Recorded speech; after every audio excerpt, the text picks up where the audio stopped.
Alright guys, sa mapagpalang araw sa inyong lahat, meron tayong reaction video. House Quad Committee continues.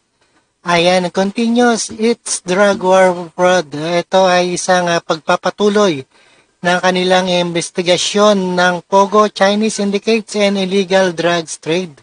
The Quad Committee is made up the House Committee on Dangerous Drug Public Order and Safety, Human Rights, and Public Accounts.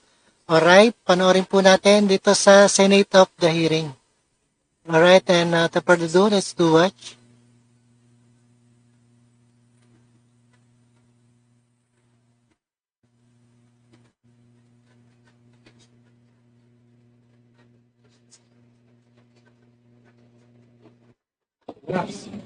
On behalf of the Committee on Public Order and Safety, this QUADCOM hearing is now called to order.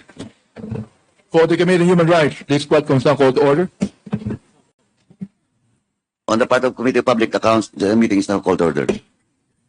Comsec, can you please lead the prayer for today's committee hearing? And may we request everyone to please rise. Let us place ourselves in God's presence. Loving and gracious God, you are indeed the giver of all good gifts, and we come together this day to seek your wisdom, guidance, courage, and strength. Be with us in our deliberations and help us to be wise in the decisions we make for the committees and for the good of all those who have placed their trust and confidence in our leadership. Give us insight to lead with integrity so that our decisions may reflect what is right and good. Keep us At naprotektahan pa ng gobyerno at nabigyan pa ng titulo imbes na maimbestigahan. Libo-libo ang mga pinatay na mga tricycle drivers, homeless na nasa kariton, construction workers, at mga ordinaryong tao na halos wala nang makain at walang laban, mga taong napagtripan na lamang. Ito ba ang mga drug lords? Pangkain nga, wala sila. Pangdroga pa kaya? Mga batang inosente gaya ni Kian de los Santos, basta na konsunadahan ka, delikado ka na. Lahat ng patay may reward na katumbas. Sino ba ang ayaw maging ligtas ang ating mga lansangan sa mga masasamang elemento? Subalit kung ang mga pinalit sa mga masasamang elementong ito ay mga otoridad na naghahanap buhay, mas nakakatakot maglakad sa lansangan at baka masama ka sa missing persons or unsolved homicide cases. Ipagpalagay na natin na mga adik ang ibang pinatay. Bakit pa tayo naglaan ng daang-daang milyon sa pagtatayo ng mga drug rehab centers kung papatayin din lamang natin sila? Ito ba ang dahilan kung bakit hindi nagamit ng full capacity or in full capacity yung ating mega rehabilitation center na nandoon sa Nueva Ecija? Pag drug addict ka ba, wala ka ng karapatang mabuhay dahil wala ka ng silbi sa buhay? Ang mga pinatay ay mga tatay, nanay, anak, kapatid, apo, mga miyembro ng pamilya na may mga nagmamahal. Napakinggan natin dito ang kanilang mga naulila. Sila'y kaawa-awa at kalunos-lunos. It is really sad that human lives were lost and wasted just to prove a point that we are against illegal drugs. The right to life is paramount as it is God-given and precedes all other human rights. Without life, there can be no rights. QUADCOM will not sit idly by in the face of all these discoveries. We intend to get to the bottom of all these issues fairly, honestly, and truthfully. Hiningi po namin ang inyong buong pagtitiwala. Hindi po kami nag-aakusa lamang dahil sa politika o ano paman. Kayo po ang humusga. Inilalatag lamang namin ang aming mga impormasyon at katotohanan base sa mga salaysay, tunay na pangyayari at mga dokumentong nakalap sa aming mga pag-iimbestiga. Patuloy po naming babantayan at sisiya sa atin ang mga aligasyon, akusasyon at impormasyon para mapangalagaan ang ating bayan. Maraming salamat at magandang umaga po sa ating lahat. The next to deliver his opening remarks is the Chair of the Committee on Human Rights, Congressman Benny Abante. You are recognized. Thank you, Mr. Chair. Sa ating pong Senior Deputy Speaker, sa ating Deputy Speaker, sa aking mga co-chairs, ladies and gentlemen, colleagues at mga kababayan, magandang umaga po sa inyo lahat. We gather here once more for the 10th time, not merely to sit in one of our typical hearings, in order to file one of our usual committee reports, but for something far greater. We have convened again because we cannot and we must not lose sight of the purpose that drives us. The pursuit of justice for the victims of illegal drugs, for the victims of POGOs, and for the victims of extrajudicial killings. To help remind us of why we dedicate so much of our time to this task, I ask you to remember the name of Kian de los Santos, that young man, that minor, whose life was tragically cut short by a bullet fired in the dark. We are here today for Kian and for the countless innocents like him who died in the name of a misguided, bloody war on drugs. To our people and to everyone here, I say enough. Enough with the gaslighting. Enough with the distractions. Enough with the squid tactics. We cannot be knocked off course by words meant to confuse or mislead. At this point, there is one voice we must focus on. One that was used under oath in the halls of the Senate. Last week, former President Duterte himself spoke before the Senate and the nation, and in his own words, took responsibility for the blood spilled in his war on drugs. He did not deny. He did not deflect. He admitted that he gave orders. Orders that directed our own police forces to encourage suspected criminals to fight back so they could be killed. Under oath, he told us this without shame and without remorse.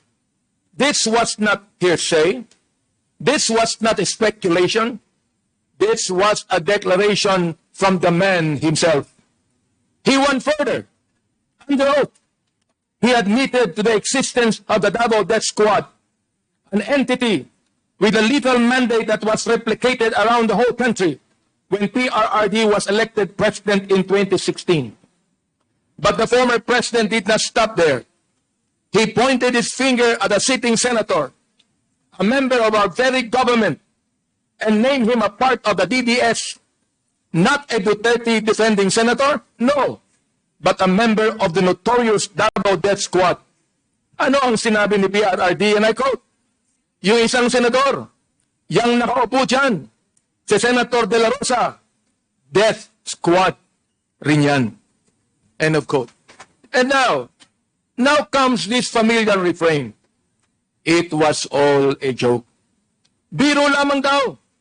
But I ask you, my friends and my colleagues, I ask you, who makes jokes under oath? Who laughs while mothers bury their sons? Who finds humor in this horror? This is no laughing matter. The lives lost, the grief that lingers, the blood spilled in our streets, these are not punchlines in a cruel joke.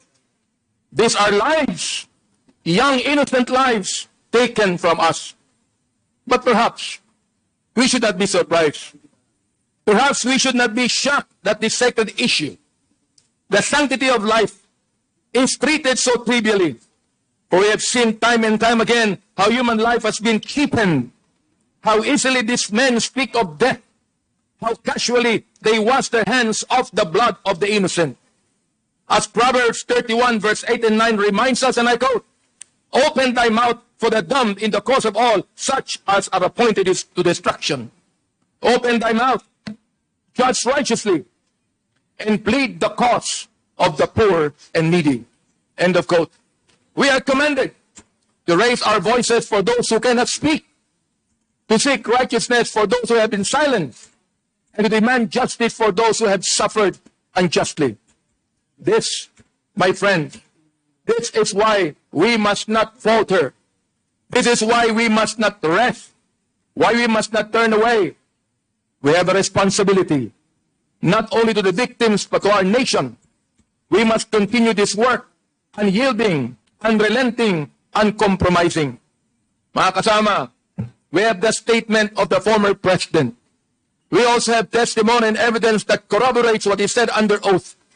Now, we must hold to account those who have perpetrated this heinous crime. Now we must ensure that the cries of the oppressed are not drowned out by laughter, that the dignity of human life is restored, and that no one, no matter how powerful, is above the law. And as we press forward, let us remember this. We do not stand here alone. We stand with Kian. We stand with his family. We stand with a 3-year-old killed by a stray bullet in Cebu. We stand with a 9-year-old killed in Caloocan, and the death certificate showed that he died of pneumonia. We started a tricycle driver gunned down just because a drug lord rode in his tricycle. Ladies and gentlemen, we stand with every victim of this dark and bloody campaign. The banality of evil must come to an end. We stand for those who cannot speak, for the voices that were silenced too soon. And we stand with the promise, the solemn vow, that we will do everything in our power to ensure this never happens in our country again. So with hearts full of resolve and eyes fixated on justice, let us continue this work. For if we are to be remembered, if the 19th Congress is to be remembered, let it be not for the jokes or the gaslighting, but for our dedication to the truth, our commitment to justice, and our compassion for those who suffer. Mga kaibigan, maraming salamat po sa inyo lahat. Thank you, Congressman Abante. The next to deliver his opening remarks is Congressman, the Chair of the Committee on Public Order and Safety, Congressman Dan Fernandez. Mr. Chairman, I have no opening remarks for today's hearing. Thank you so much, Mr. Chairman. Thank you. The next to deliver his opening remarks is the Chair of the Committee on Public Accounts, Congressman Caraps Paduano. You are recognized. Thank you, Mr. Chairman. Good morning, everyone. The Joint Committee has conducted 10 public hearings, and over the course of these proceedings, numerous witnesses have come forward, reinforcing suspicions of widespread abuses during the Duterte administration's war on drugs. Thus, a significant question has arisen regarding the safety of these witnesses and what they stand to gain from their cooperation. First and foremost, I want to put on record that telling the truth is its own reward. There is inherent value in honesty because it upholds personal integrity, contributes to justice, and fosters trust. By coming forward, these witnesses contribute to uncovering the realities of past actions and ensuring accountability. Their testimonies play a crucial role in strengthening the integrity of our institutions and promoting justice and transparency. Having said that, it is the obligation of the House of Representatives to ensure the protection and security of these witnesses. As a legislative body dedicated to uncovering the truth, the safeguarding justice, the House has a duty to support and protect those who come forward in good faith to share their testimony.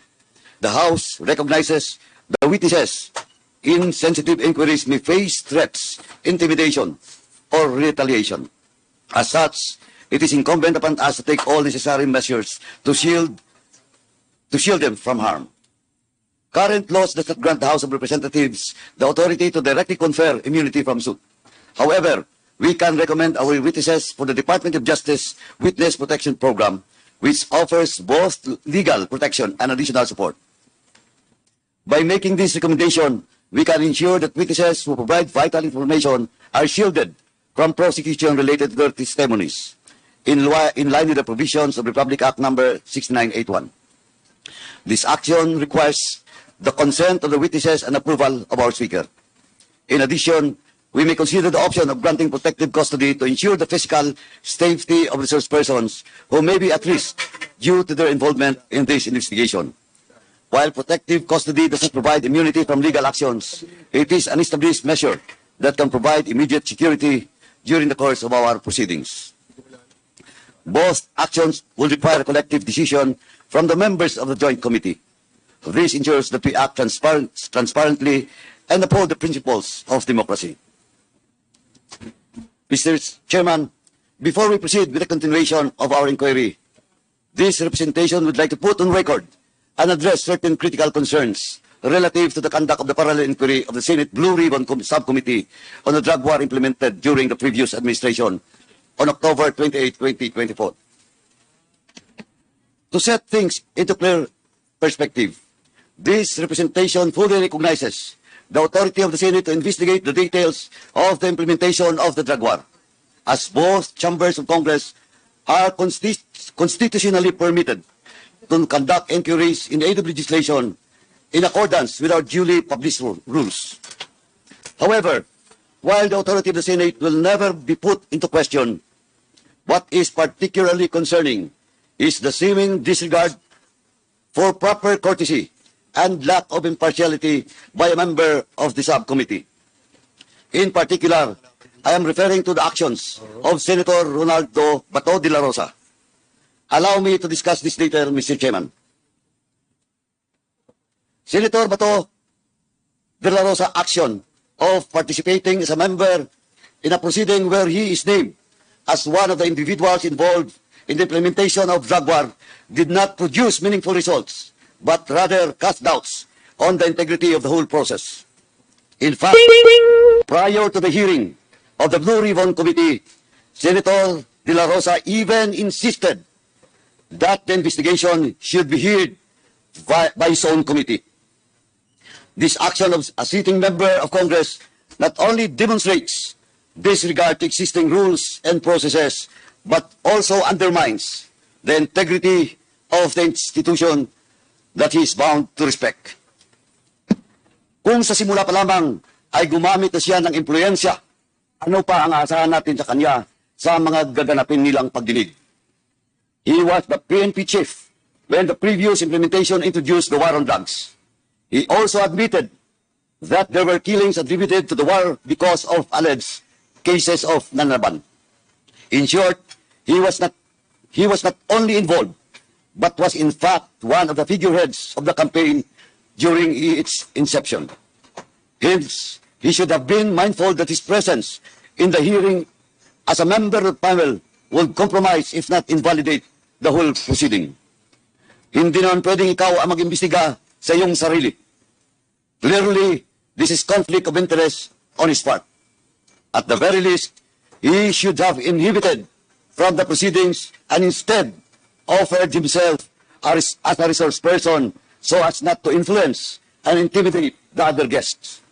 Unfortunately, the Honorable Senator failed to observe this. Even after the hearing, Senator Bato continued to conduct himself in a manner contrary to what is expected from a member of Congress. Asked about his comment on whether he was part of the Davao hit squad, whose existence was confirmed under oath by former President Duterte during the subcommittee hearing. Senator De La Rosa downplayed the scene, claiming that the former president was just joking and there was no death squad to speak of. Now begs the question, why would a committee member defend and even interpret a clear statement made by a resource person in a congressional hearing? The confirmation by the former president needed no interpretation, much less from a member of the panel who investigated the same. If you would ask me, it is as if the Honorable Senator came to the defense of the former president while seeking to exonerate himself from any liability. This is further highlighted by his recent statement that he will be objecting any action of the Senate regarding the submission of records to the ICC. The Honorable Senator's recent actions are truly disappointing, Mr. Chairman. We are conducting these inquiries in order to fill the legislative gaps and address problems that necessitate immediate solution. Delgra, as the counsel to the former president, may we ask what is the pleasure Yes, of Chair. Congressman Adyong? Mr. Chair, before I touch on the issue raised just now by Chairman Carabs Paduano, Mr. Chair, while our invitees' names were mentioning by our COMSEC, I noticed, Mr. Chair, that one of our invited guests is present in today's hall. I noticed that former Commissioner Nicanor Faildon stood up when his name was mentioned. And just to be fair to our guests who are present today, may I humbly request, Mr. Chair, that our COMSEC assist our guest to his seat, because I believe I saw his name tag, nameplate on the table, so he will be seated properly at the table, Mr. Chair. So may I request former Commissioner Nicanor Faildon to proceed to the table to his assigned seat and direct our Secretary to please assist him. Okay, thank you. Paige, Chair. can you please assist former Commissioner Faildon to his seat? Mr. Chair, may I proceed? Mr. Chair. On the matters of the letter of Delga, Mr. Chair. Yes, please. Please proceed. Yeah, Mr. Chair, I believe, Mr. Chair, that the letter that was sent to this panag. At kung hindi po natin bubuksan ang mga usapin na mabibigat at mahihirap, paano po natin mabibigyan ng hustisya at katarungan at sagot sa maraming tanong na bumabalot sa ating bansa? Almost 2 decades po. Sa haba po nung karanasan ninyo, naging matagumpay naman po sa pananaw ninyo ang mga operasyon na nagawa nyo laban sa illegal na droga. Opo, masasabi ko pong nagiging epektibo yung aming unit, yung SOU3, at marami po kami nakuha ng award. Almost yearly kami ang nakakuha ng award, yung mga tauhan ko. Very close po ako sa mga foreign counterparts. Sa maiksing pananalita po, very briefly, choosing a few of your major accomplishments, partly that has been mentioned earlier or not, pakibahagi nga po sa committee ito yung pinaka malaking accomplishment nyo sa paglaban sa illegal na droga. Siguro po yung pinakamalaking accomplishment ko is yung na-discover namin yung protection na ibinigay ni Pangulong Duterte. Tumagdag pa sila ng puhunan nila dito. Aware po ba kayo dito, Ms. Lynn? Mr. Chair, hindi po ako part ng DCLA. So kung ano man po yung gawain nila sa DCLA, ay hindi ko po alam. No, kaya ako pinapapaliwanag sa inyo kung ano yung best practices ninyo, kung bakit kayo naging successful na negosyante, di ba, is kung paano yung due diligence process ninyo. Di ba? Yeah. And ang akin kasi, sa amin dito, karamihan na nagnenegosyo dito, kung hindi maganda yung reputasyon, kadalasan, hindi mo talaga itutuloy yung mga katransaction mo. Ngayon, ang next question.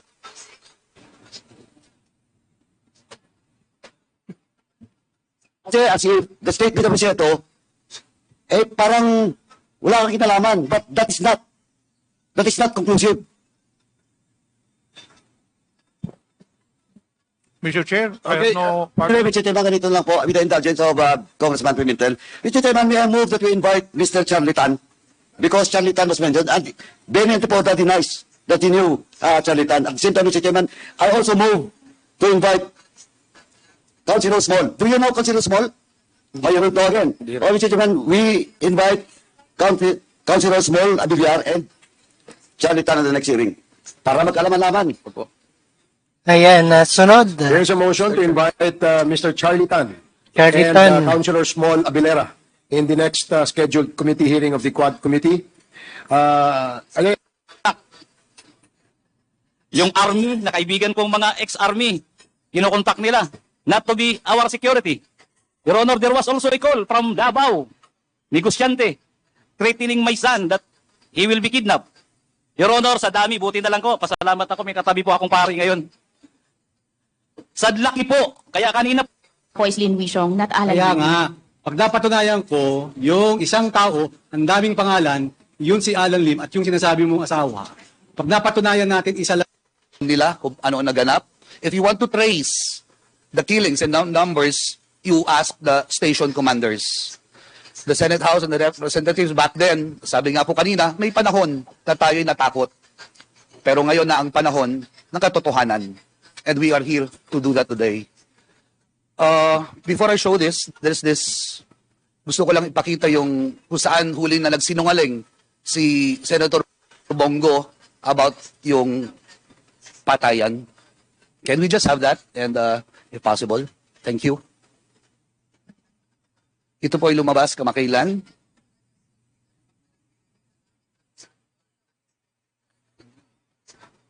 no audio.